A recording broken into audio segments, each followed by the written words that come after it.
네, 들으신 것처럼 미국과 우크라이나가 러시아 우크라이나 전쟁에 대해 30일 동안 휴전하는 방안을 전격 합의했습니다. 젤렌스키 우크라이나 대통령은 미국의 휴전 제안을 환영하면서 미국이 러시아를 설득해야 한다고 했는데요.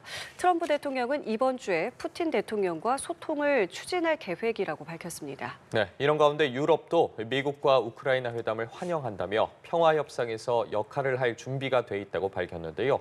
관련 내용들 박노벽 전 러시아 우크라이나 대사와 함께 이야기 나눠보겠습니다. 어서 오십시오. 네, 안녕하십니까. 네, 안녕하십니까. 예, 안녕하십니까. 저희가 대사님 모시기 전에도 여러 기사들을 통해 전해드린 것처럼 네. 미국과 우크라이나가 네. 사우디아라비아에서 고위급 회담을 했습니다. 이 회담을 통해서 러시아 우크라이나 전쟁에서 30일 동안 휴전하기로 합의를 했는데 먼저 어제 회담 어떻게 보셨는지부터 좀 여쭤보겠습니다. 네, 아주 그 우여곡절을 거쳐서 결국은 이제 평화를 달성하기 위한 반보 정도의 이제 평화 협정을 맺기 위한 반보 정도의 이제 진전을 봤다. 매우 고무적이고 긍정적인 것으로 보입니다. 바로 이 회담이 이르기 전에도 막 키이우라든가 모스크바에 서로 드론이라든가 이런 미사일 공격이 지속된 가운데 이번 합의가 나온 건데요. 예. 특히 루비오 국무장관이 총 쏘는 것부터 멈춰야 협상을 할 수 있는 거 아니냐라고 강조를 했듯이 네. 이번에는 하여간 그 평화 협상을 앞서서 이런 분위기를 대화할 수 있는 분위기를 만들어 놓은 것 같습니다. 그리고 이제 그 트럼프 대통령 입장에서는 이제 우크라이나의 그 여러 가지 요구들을 좀 이렇게 수위를 낮추기 위해서 특히 영토 양보에 따르는 요구가 많았을 텐데 여기에 대해서 강경한 입장을 취함으로써 일단 어떤 중간 협상의 합의점을 도달하기 위한 그 노력을 한 일환이고 또 우크라이나는 우크라이나대로 이제 미국에 대해 굉장히 섭섭했죠. 그래서 하여간 좀 시간을 끌어보려는 이제 전략이 서로 맞아떨어진 것 같습니다. 그러면은 좀 이전과는 좀 어떤 부분에서 차이가 있는지도 궁금하고 좀 장기적인 어떤 뭐 방안들도 좀 나왔다고 하는데 어떤 내용들이 좀 들어가 있는지도 궁금합니다. 지금 알려진 바에 따르면 이제 젤렌스키 대통령이나 프랑스 쪽에서 이제 처음 제안할 때는 흑해 해상 또는 이제 인프라에 대한 이제 잠정 공격 중단을 얘기를 했던 거거든요. 네. 근데 이번에는 이제 미국이 그러지 말고 전선 전체 실질적으로 이게 평화를 하려면 전선이 중요하니까. 그래서 이제 휴전의 그 범위를 굉장히 포괄적으로 넓혔던 걸로 보이고요. 앞으로 이제 이거를 이제 장기적으로 얘기를 한다면 결국은 이제 안전보장 문제라든가 그다음에 이제 지금 앞으로 이 휴전을 어떻게 유지를 할 수 있을 건가 뭐 이런 등등의 여러 가지 논의가 있었던 걸로 보입니다.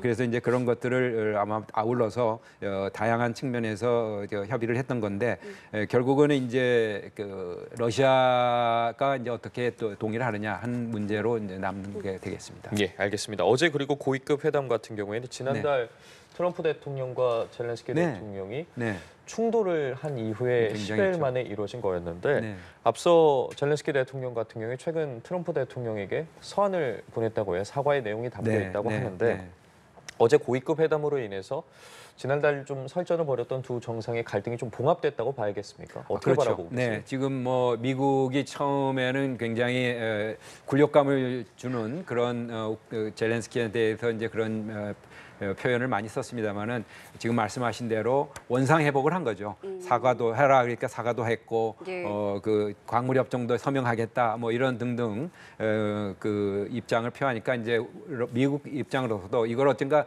트럼프 대통령 입장에서는 24시간 해결하겠다고 그랬기 때문에 그대로 방치할 수는 없는 거거든요. 그래서 백악관으로 초청도 하겠다. 뭐 여러 가지 지금 본래 2월 28일 날 있었던 일이 제대로 이루어졌으면 순조롭게 될 일들을 이제 앞으로 진행될 것으로 보입니다. 아까 말씀하신 것처럼 그러면 이제 러시아가 어떻게 나올지가 중요한데 이번 제안은 말씀하신 대로 미국에서 한 거잖아요.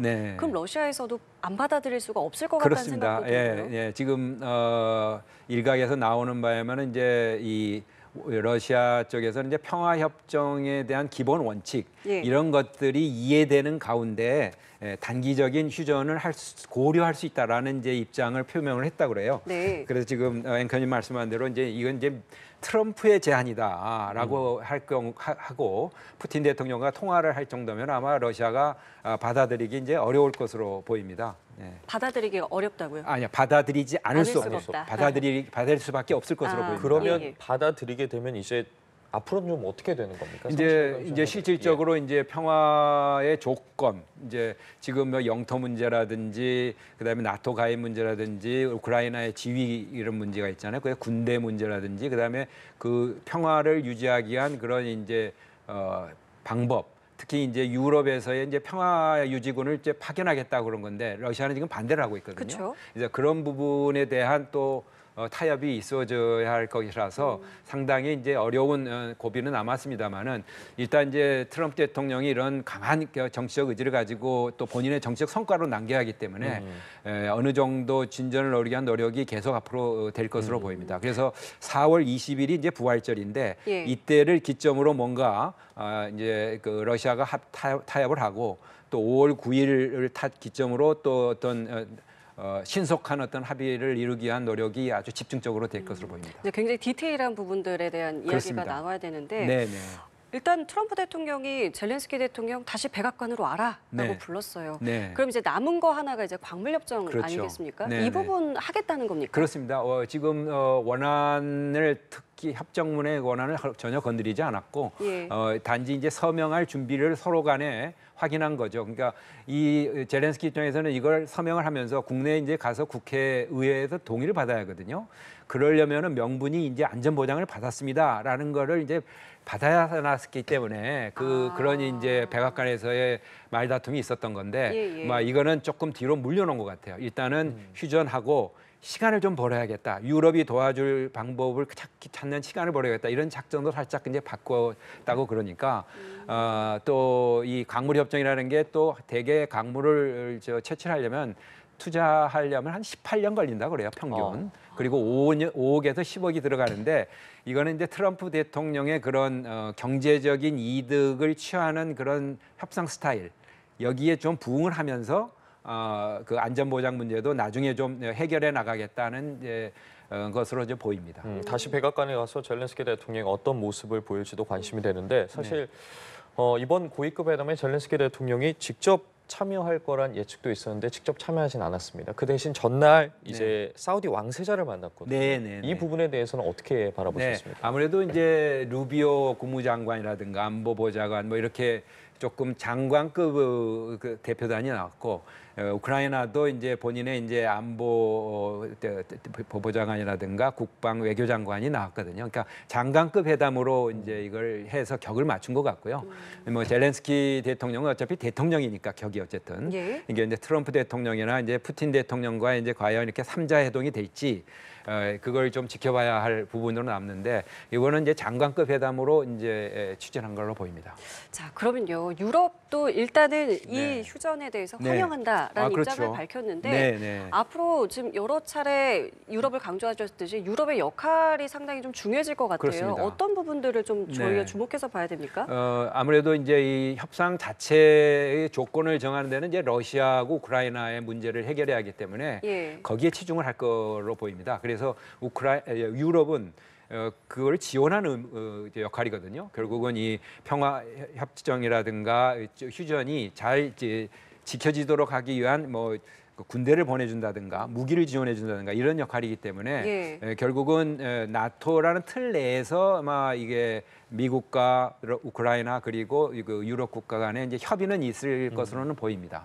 당장 다가오는 13일에 트럼프 대통령이 나토 총장과 백악관에서 회동을 갖게 되는데 트럼프 대통령 취임 이후에 나토 수장과 만나는 건 처음인데 사실 유럽 내에서도 뭐 자력 방해에 대한 이야기가 계속해서 나오고 있다는 상황이었는데 이 자리에선 과연 어떤 이야기가 좀 오갈 거라고 보십니까? 지금 뭐 예측이 된 대로 두 가지죠. 우크라이나의 평화 협정을 위한 미국의 역할 그리고 유럽의 역할에 대해서 명확히 좀 하려고 하는 것 같고요.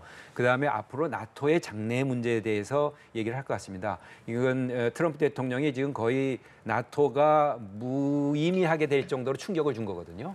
그래서 유럽 내에서는 굉장히 이제 위기감이 증폭이 돼가지고 지금 뭐 GDP 대비 뭐 3%를 넘어서서 하여간 저 앞으로 8천억 유로를 조성하겠다든지 지금 당장은 1,500유로를 조성을 해서 이제 군비를 확장한다고 할 정도로 예. 그런 구체적인 액수가 나왔고 그렇기 예. 때문에 아마 트럼프 대통령한테 상당한 그 만족을 만족시키는 예. 그런 입장을 표명함으로써 결국은 미국한테 받아내야 할 것은 유럽이 대체할 수 없는 게 있거든요. 핵 확장 억지. 영국과 폴란드가 있지만 그 한계가 있고 그다음에 이제 무기라든가 기술 분야에서도 유럽이 가지고 있는 게 아직 없기 때문에 이런 걸 이제 보완하기 위한 미국의 나토 참여, 유지 이런 것들을 첫 방점이 맞춰질 것으로 보입니다. 그 말은 그러니까 유럽에서 뭐 독자 무장론 이런 이야기 나오고는 있지만 네. 실제로 실현 가능성은 거의 없다고 보면 현재는 되는 걸까요? 그렇죠. 현재는 그런데 지금 만일 정말 미국이 나토를 이렇게 그 흔들어서 더 이상 가냐 않겠다 그러면은 당연히 뭐 심지어 우크라이나나 폴란드도 핵무기를 갖겠다고 하지 않습니까? 그러니까 물론 이게 시간이 걸리는 문제입니다. 한 5년에서 10년 정도. 그래서 지금 유럽이 이제 이런 걱정만 하고 있는 게 아니고 사실상 한 3가지를 했는데요. 하나는 지금 말씀드린 대로 방어력을 강화하겠다는 거가 하나고 예. 두 번째는 그거를 위해서 실질적으로 EU 내에 공동 채권을 발행한다는 거였어요. 그래서 이제 그 실질적으로 이제 자금을 이제 동원한다는 거고 또 하나는 이제 그동안에 영국과 유럽 간의 그 브렉시트라고 영국이 EU에 탈퇴함으로써 소원했었던 것이 이제는 안보로 굉장히 단단해지는 일종의 이제 트럼프 효과가 유럽의 통합을 더 단단해주고 메이크 유럽 그레이터 미국을 그레이트한 게 아니라 유럽을 더 그레이트해주는 또 효과를 낳았다고 지금 보여집니다. 유럽의 실질적인 움직임에 대해서 짚어주셨는데 그 일환인 것 같아요. 지금 네. 파리에서도 네. 영국과 프랑스 주도로 맞습니다. 우크라이나 네. 전쟁 이제 전후로 네. 국제 평화 유지군 창설에 관한 회의가 열렸는데 네네. 사실 이 부분에 대해서 미국이 그러면 용인을 할지 또 러시아 입장에서는 이 부분에 계속해서 반대하고 있지 않겠습니까? 네. 라브로프 장관 입장에서는 반대를 표명을 했는데요. 트럼프 대통령이 중간중간에 그렇게 얘기를 했어요. 뭐 평화유지군이나 이런 것들은 뭐 자기가 미국이 하는 게 아니니까 첫째. 둘째는 뭐 푸틴 대통령도 반대하지 않은 것 같던데 이렇게 얘기를 했거든요. 그러니까 이제 이거는 이제 어느 정도의 수위에서 얘기하냐가 이제 첫째가 될 테고 두 번째는 이제 이 미국은 이제 러시아를 단순히 이제 우크라이나 전쟁의 차원에서만 보는 게 아니고 중동의 이란 문제라든지 그렇죠? 중국과 러시아 간의 그 연대를 좀 이렇게 느슨하게 한다든지 이런 닉슨 시대 했던 식의 어프로치를 하면서 러시아를 지금 이렇게 굉장히 관계 개선을 하면서 껴안으려고 하기 때문에 그런 차원에서 이걸 어프로치를 하면은 어떻게 좀 달라진 평가를 할 수 있는 여지가 있고 또 뭐 다른 초이스가 없고 또 러시아도 지금 경제라든가 뭐 국민들 사이에 선전 문구상에는 굉장히 이건 애국적인 전쟁이다 하지만은 굉장히 지금 안으로 내상을 심하게 입고 있습니다. 그래서 이 부분에 대한 그 검토를 해서 아마 미국이 끌어당기는데 어느 정도 호응하지 않을까 하는 예측도 지금 해볼 수 있을 것 같습니다.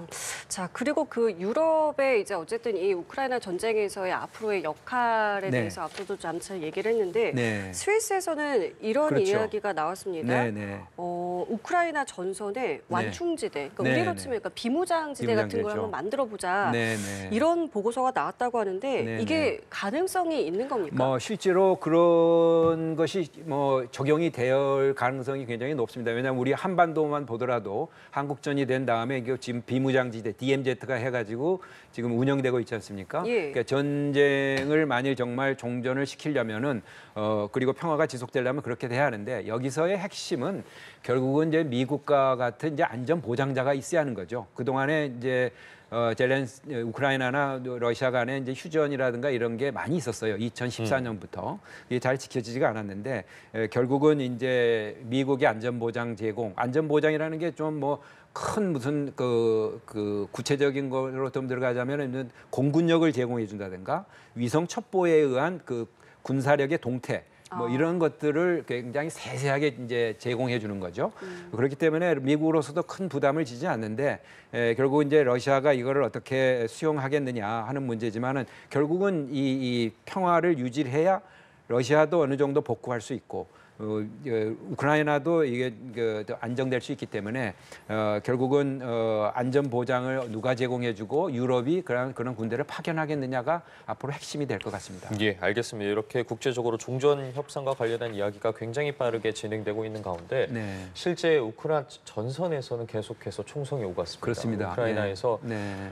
가장 큰 규모의 드론 공격을 감행을 들어왔죠. 했다고 하는데 사실 과거의 전쟁 사례들을 봤을 때 이렇게 종전 협상 직전에 양측에서 공방이 가열되는 경우가 많이 있지 맞습니다. 않았겠습니까? 네. 현재 전황에 대해서는 좀 어떻게 바라보고 네, 계십니까? 우선 지금 앵커님들 말씀하신 대로 이런 양국 수도라든가 지역에 대한 그 드론 공격뿐만 아니고 전선에서는 지금 쿠르스크 지역에서 상당히 이제 러시아 쪽이 그 북한군을 동원해가지고 상당히 이제 공세를 해서 지금 보니까 본래는 60% 정도를 탈환했는데 네. 10%를 더 탈환을 했더라고요. 그래서 한 60평방킬로미터를 더 탈환해서 예. 지금 우크라이나가 고수하고 있는 게 한 290평방킬로미터입니다. 그래서 조금 이거는 앞으로 이제 평화 협정을 체결할 때 협상을 할 때 칩으로 쓰려고 하기 때문에 우크라이나가 굉장히 이거를 군대를 다시 보충을 해서 지원하고 있는 상황이고요. 단지 이제 돈바스 지역인데 우크라이나 동부에 있는 예. 이쪽도 이제 전선에 이제 그 승기는 러시아군이 잡고 있지만 그다지 그 진전은 많이 보지 못하고 지쳐 있는 상태.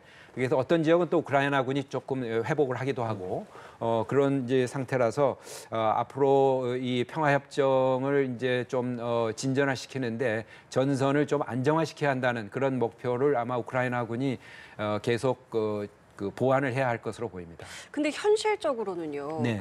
이게 종전 협상이 계속 진행될수록 이 쿠르스크라는 지역은 네. 아무래도 조금 더 쟁탈전이 치열해질 것 같다는 맞습니다. 전망은 나오더라고요. 맞습니다. 어떻게 봐야 되겠습니까? 네, 네. 그래서 지금 말씀하신 대로 이거는 한쪽은 본국 그 영토를 뺏기지 않았다는 거를 푸틴의 입장에서는 해야 하기 때문에 전력을 투구하고 있고 예. 우크라이나는 이걸 어떻게 해서든지 칩으로 사용하기 때문에 이걸 고수해야 하기 때문에 치열한 공방전인데 이번에 이제 그 군사 첩보 제공이라든가 지원이 끊기면서 이게 그쵸. 이루어지는 거거든요. 그래서 이제 다시 재개가 됐기 때문에 상당한 이 부분도 어느 정도 고착이 되지 않을까라는 생각이 좀 들고요. 예. 이번에 이제 뭐 광섬유 드론이랄까요? 예전에는 그냥 전파로 되는 드론을 썼는데 그런 드론이 아니고 이제 그 전파 방해가 안 되는 드론도 쓰고 북한군이 대거놨다 그러니까 우크라이나가 이제 그걸 정보라든가 군대를 더 축원해서 지금 대응을 하려고 하고 있다고 그럽니다. 말씀해 주신 것처럼 지금 미군의 군사 지원에 따라서 네. 여러 가지 상황이 이곳저곳으로 왔다 갔다 하고 있기 때문에 그 네. 영향력에 대해서 저희가 알 수 있었는데 그렇습니다. 그렇다면 앞으로 미국이 어느 정도까지나 군사 지원을 할 거라고 보십니까? 지금 바이든 대통령 때처럼은 많이는 못할 거고요. 지금 바이든 대통령이 이제 쓰다가 남은 예산을 가지고 지금 돌린다고 그래요.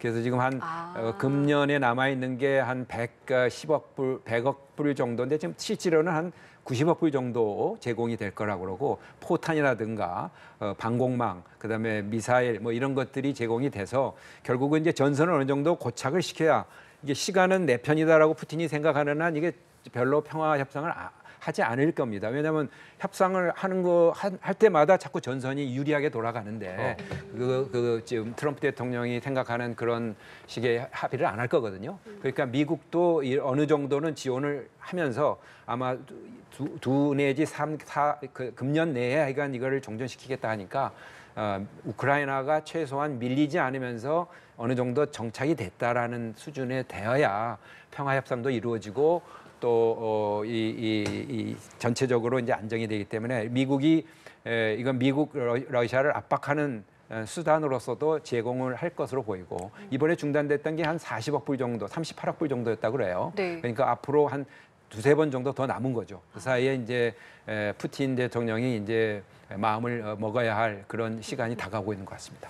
알겠습니다. 오늘 말씀은 저희 여기까지 듣도록 네. 하겠습니다. 네. 지금까지 박노벽 전 러시아 우크라이나 대사와 함께했습니다. 감사합니다. 고맙습니다. 네, 감사합니다.